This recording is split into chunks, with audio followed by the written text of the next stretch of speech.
I'm Mary Vivian Adderton Cox Dyer. I got lots of names. I was born in Roxborough, North Carolina. And I think the reason I was born there was I think my dad worked there. This was during the Depression. I was born in 32 during the Depression. And people were searching for jobs. And he was working in Roxborough, and I think my mother, she lived in Virginia, and she came to Roxborough for a job. So that's where they met, the best I remember. Well, people back then, you know, now when you see your children and everybody hugs each other, and they're real. But back then, they didn't show that much, you know. But, well, yeah, I had good parents. Ella Royster and Lee Adderton. I remember a lot of things during the Depression that, anyway, she was looking for a job at Adams Millis hosiery mill. She had to go there 3 times before she ever got a job. So that helped us out, so she was a breadwinner for a while. And my dad was also. I used to collect movie stars' pictures. I had some old ones in scrapbooks. And I liked to go. My mother always took me to church. And we went to Calvary Methodist Church up in High Point. But my dad he was sick a lot. He had a real bad heart disease. And back then, there was no such thing as open heart surgery or anything like that, so he was sick a lot. Back when I first started to school, we lived in this house with this older lady that she had lost her husband. She lived in 2 rooms, and she rented the rest of the house to us. And so I was there during the summer, just, you know, by myself, really, with her. And I used to walk to the store sometime. I had a nickel. They give me a nickel, and I get a big Mr. Goodbar at the store. And I would walk around a little bit further, and I would go to the Ward Street Methodist Church and went to Bible school, because I liked to be with other children, because I was the only one. So that way I could be with them. At that time, let's see, my dad had some chickens, and then we lived beside of a railroad track. And what is something that we wouldn't do this day and time, the hobos, as we called them, they would jump off the train and come to the back door and ask for food or anything like that. And I would open the door and go tell them I'd find something and give it to them. And they were very appreciative. And there was a garage there, and it was empty. She didn't have a car, that older lady. And so I said I had some baby dolls that I'd gotten for Christmas. And I lined them up out there and fixed them a bed and a bedside table, because I knew I wanted to be a nurse at that age, 6 and 7. And I remembered that I got a bicycle one year for Christmas, and my dad helped me ride that. My dad worked at, believe it or not, P.A. Thomas Car Works. He welded on school buses. He was a welder. And then we moved down to 62 Highway. So my dad heard that Allen J. School was a good school, so he wanted me to go to that school. And so that's where we moved to. Started in the 4th grade. Okay. Do you have any memories from that time? Yeah, I got a real strict older woman for my teacher. And I don't know, I think it was a homework I did, and I messed it up. Didn't realize, I think, at the time I really had to study to remember things. But anyway, I grew up liking to read books. The insurance man used to come to the house to collect, and he would bring me children's books. And when he'd come back, I would ask him, did he have me any books? I love reading and looking at my level of books. So, going back to the 4th grade. I don't know what, but she brought the ruler over there and whipped my hand. Because my paper was so messy, I guess. I wasn't used to that business at the other school. But anyway, I got straightened out and started studying and did all right from then on out, so far as I know. I had the best, I loved history. I had the best history teacher, and I fell in love with that. And I played basketball. It was 1 through 12 grades, and I loved playing basketball. I played basketball at home and had an outside place to play. And I just enjoyed being with my classmates because I didn't have any brothers and sisters. And at that time, my mother, I took some piano lessons, and I should have stuck with that. But later on, I was too busy raising a family to keep that up. I made all-conference. I was proud of that. Made an all-conference team. And by that time, I loved reading and studying history and so forth. That's when they taught home economics, too. So I took that in school. And we had a real strict senior teacher, Miss Purvis. And we always thought she favored the guys in the room instead of us. I applied for nursing school at High Point Memorial when they had a teaching school diploma for 3 years. And I got accepted, and I was tickled to death about that. So I went to High Point then, and we lived in the nursing home. Pretty green when I went there. I hadn't been out and about much, and they used to pick at me and tease me. We had bunk beds that we slept on, and I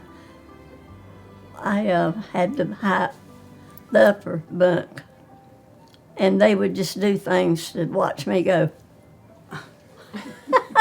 Shock me. Oh, man. A lot of them smoked and whatever. So, there you go. Well, one thing that was a sad thing, the first year I was there, my dad died. And that kind of took a toll on me. And they sent us to Washington, D.C. for our pediatric training. And I think we were there for about, a month, maybe. And it was during the polio epidemic, the first one we had. And I had to work nights on the polio ward. And I was scared, to tell you the truth, because they didn't have vaccine or anything for it. But the good Lord took care of me. We just walked. We had several that we would get together when we wasn't working. And although they kept us pretty busy, because if we stayed up all night and worked, sometimes we'd have to go to class also the next day. So didn't have a lot of spare time. I remember somebody took a picture of me when I was up in a tree. Just different things. I always liked to play in the woods when I lived at home anyway. We had a lot of woods, and we played in the woods. Then the next place I went was in Philadelphia while I was still in nursing school. Oh. They sent us there for psychiatry. So you were in High Point, right? And then they sent you to Philadelphia? Mm-hmm. Okay. We went on a train. Yes, when I was at nursing school, they sent us to Philadelphia on a train to study psychiatric. So that was very interesting, of course, because we worked in the hospital. We stayed at the hospital on a different, level, of course, but anyway, it was very interesting work.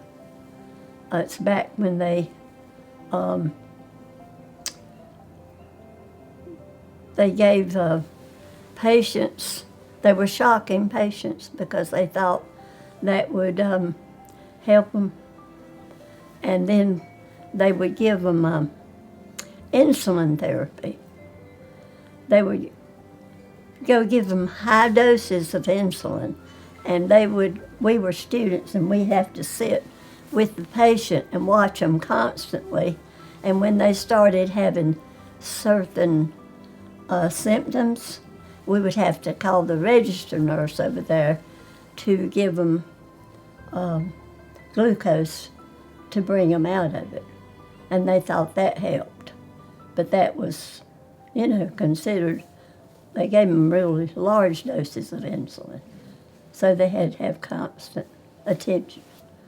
And then I graduated in 1954. We had it at a church. That church on the corner close to the hospital, it was a Lutheran church there at the time. And we graduated there. Well, first I went to work in the doctor's office. And then after that, I guess I liked to... in the meantime, I got married and had my first child. And so then after that, I worked in the hospital. I liked hospital work better. It was a worse schedule, but I liked it better. Oh, he went and bought a diamond and brought it to me, and that was it. Oh, we were in school together. Well, it was all right to be engaged, but not married. They would throw you out if you got married. I shouldn't have, but I did. Because, see, we worked our way, you couldn't do that now. Be against the law. First, we moved in my mother's house because she, in the meantime, had remarried. And we lived there for a while. See, me being an only child, I had a dream, and I knew the doctor looked at me and said, "You can't have any more children." So that made me want to try to see if that was true. So I had Marcus, my other son. He was born in California. We moved to California for a while because we were tobacco farming and we wasn't making enough money. Now they got all these automatic machines that pick it too, I think, now, but you had to do everything by hand. They go out in the field and pick it and bring it to the barn, and the handers would hand it to the stringers where they would string it on a stick, and then you had to put it in the barn and regulate the heat to cure it. So we moved to California. We lived there for about a year. Oh, they have certain days that you can burn because it gets so dry. It's a dry climate. And where we have all this humidity here, they don't. It's like a oven instead of humidity. But anyway, I don't think I knew whether it was a burn day or not. But anyway, I mean, I went out and burned some trash. We rented from this man that lived right there, and we had a house that we lived in there where he rented it. And, but he had a pool, so we got to swim some there. And I went out and I was watching that fire, and first thing I knew, it was just really so dry, And I had a hose, and I was hollering for the renter. He wasn't at home, and went over there and got his hose to put that fire out before I burned the place down. My husband helped. He worked at up in the hills where they were experimenting with the rocket when the Russians released Sputnik, and so that's where they made our rocket. And you could hear them testing it up in the mountains when we lived there. When I was in nursing school, we had this student in our class that they dismissed her for some little mine or something, we thought. And our class got together, and we thought, well, if the whole class upholds it, maybe they won't throw us all out of nursing school. So we went to the doctor and talked to him about it, and then the administrator found out about it, and she went around our class, and we had to tell her whether we were with the group or not and take a chance, on, thank goodness, the good Lord looked after us. And we sit in alphabetical order, and my name was Adderton at the time, ADD, so I was first. And I told him, yes, I was part of the group. But the rest of them, except for one or two, stuck together. But we had to stay in the nursing home. We couldn't leave the premises for, I forgot how long, a week maybe. And so we had a kitchen, and we were in there cooking a meal. And some of the girls, they start smoking. They say, Vivian, why don't you have a cigarette? And I said, I don't know about that. And so I said, well, I'll just puff on one. And then I would roll on pretty good, just messing. And then I said, well, how do you inhale? So they were trying to tell me how you inhale. And that's the best thing that I ever done. Because I said, anything that takes your breath that bad, I don't need to do it. And that was it. I had the two boys, and then Angela was born, and I was tickled to death because I had a daughter. So, and then I had two more. We raised our vegetables and things there on the farm. We had some pigs and chickens and what they usually have on farms. I don't think I had time to do much canning to start with there. But later, after I moved here, we had a big garden out here. And one summer I canned 60 quarts of green beans and a lot of other stuff. A lot of tomatoes. It was a lot of work. I started getting my children. I said, I've got to take my children and get them in church. But they were pretty young. Y'all were young then. I skipped that part and shouldn't have, because my husband didn't go and I would get them ready and take them there. And I always enjoyed that. And later on, when they all got older, I got to sing in the choir, and I loved that. I always loved singing in the choir, which I did sing in the choir at the other church, Calvary Methodist, for a while. My husband, he turned the farm into a golf course. If you've ever been acquainted with Fairfield Golf Club, it was a 9-hole course, and that's when we made a lot decent living. He was pretty smart with that. He had this guy out there, and he showed him how to make the greens like he wanted them with a bulldozer, I reckon it was. No, they all kind of, the neighbors and things, kind of thought, why is he doing that, you know? But it was a success. Oh, they camped out on the golf course, I think, some. Well, they were smoking, but I didn't know it. When they all moved out. Then I left, and I've come here to live here. Pretty big step, but I did it. And I love this place right here.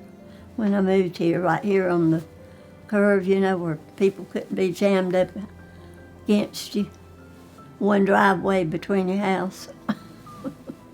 Because I never lived that close to people before. Our other place where I lived had an extra lot. Oh, well, I vowed I wasn't going to get married again. But I did. Yeah, he was a sweet fella. Yeah, where'd you meet?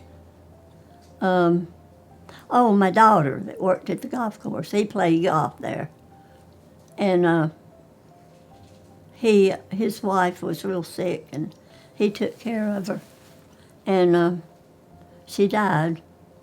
And he kept coming to the golf course playing. And my other daughter thought, she said he always come in after, you know, all that went. He got over that. So she said he'd come in and be real pleasant, and she just thought that we ought to introduce him to me or me to him. Or she told him, he told her that he didn't want another woman to tell him what to do. And she said, well, you sound like my mom. She said the same thing. And so then he asked for my phone number.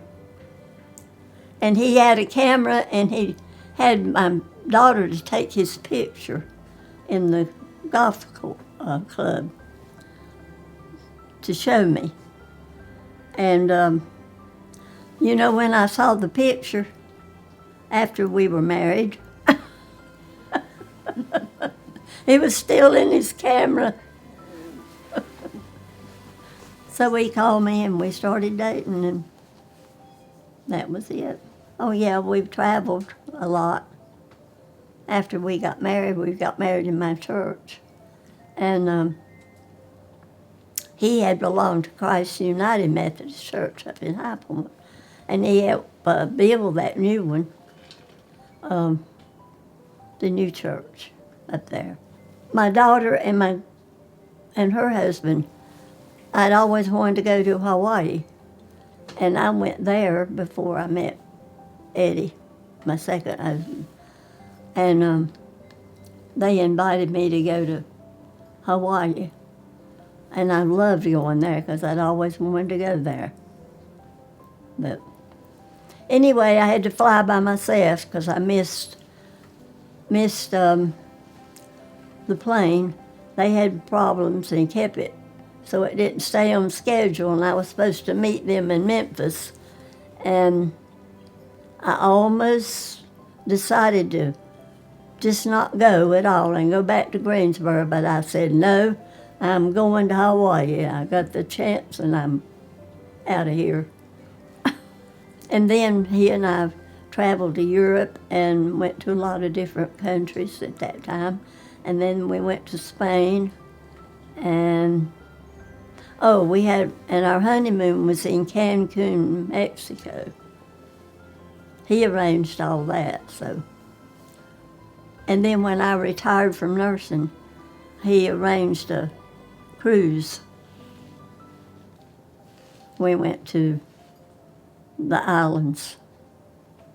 I can't remember my favorite place to go. Yes, Catacombs. I got to go in there because I wanted to go see that. We weren't married but like 6 years, so, and he had a heart condition. And first, he had a heart condition. He's supposed to take Coumadin, prevent clots. And he wouldn't take it. And I tried to tell him that he might have a stroke. And so on Christmas morning, he woke up and he had slurred speech, and I checked his arm, and he was paralyzed on his left side. And I told him I was calling a 911, and he said, I don't know what for. And I said, and I just didn't say anything, and I called them, and they took him to the hospital. And, if you get there by a certain time, they can help your stroke won't be as bad. And they wouldn't let me come in, so I guess he had it because he got completely over that stroke. And we went to rehab, and you couldn't tell he'd ever had a stroke. He was blessed. But then in a year, he went out. The very first real bad ice storm we had, he thought he had to go get the paper. And I told him, just let me go. No, he didn't believe in letting the woman do something like that before him. So, and he collapsed out there in the driveway. And they couldn't revive him. The thing that brings me joy the most is seeing my children, my grandchildren, and my great-grandchildren, and I have some step-great-grandchildren. Joy. Enjoyed singing in the choir wherever I went to church. Whenever I used to walk to the Baptist church, God has always helped me through my trials and tribulations. The advice I have for my children and my grandchildren and raising their children is to go take them to church and discipline them, which they're doing. But my mother, she went up there to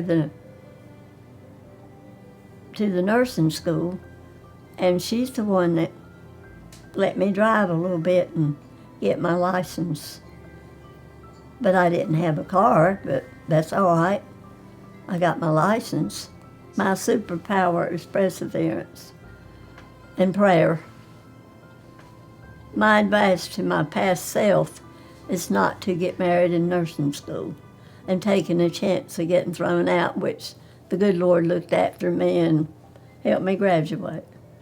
My legacy is to be, remember that my children take their children to church and teach them the right way to go and to believe in Jesus.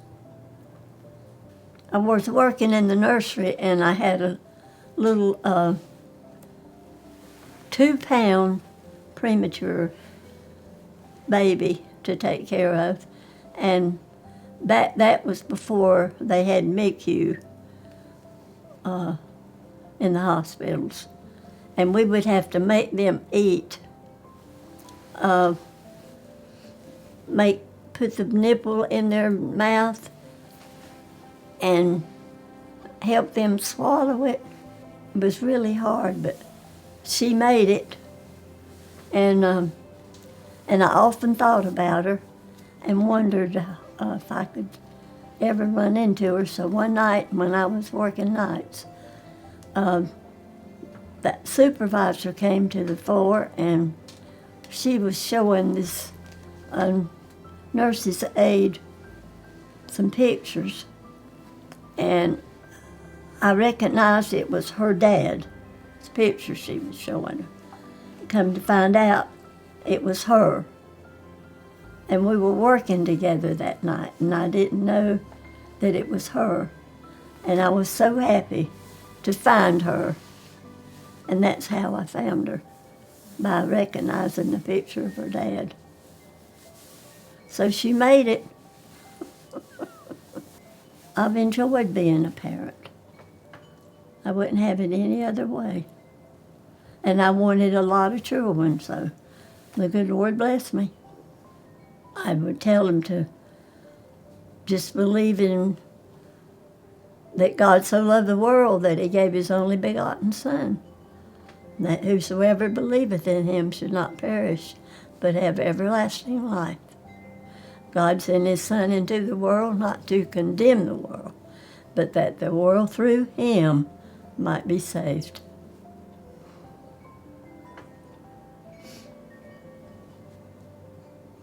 My name is Mary Vivian Dyer, and this is my legacy.